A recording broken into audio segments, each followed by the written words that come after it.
a turning point for the company. The Grand was closed. There was a plague or cholera epidemic,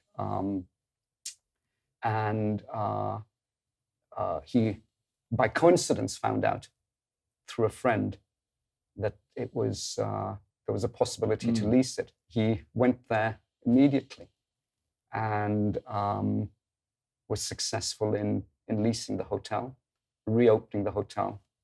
World War II had broken out, so the British troops were accommodated at the hotel. He got that contract to accommodate the British troops.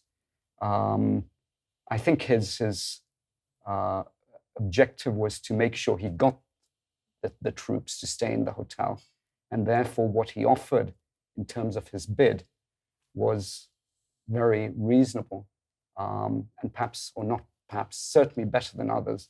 But one thing that we've learned is from him, and also from father, is that he made a lot of the money that he made came through drinks that the troops had at the bar.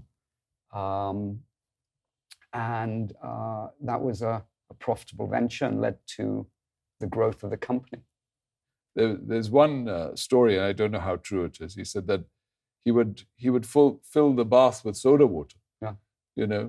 Complimentary soda water to assure guests that, fine, if you're not happy with the water, we can make up for it with other ways.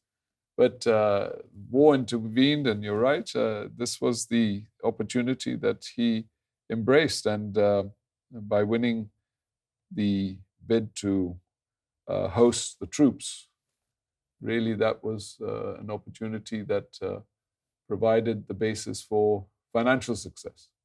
That instance which allowed him to then secure that second hotel in entirety. Thereafter, the British recognized his efforts and also gave him the title of Rai Bahadur. So that was a recognition of his services to the war effort.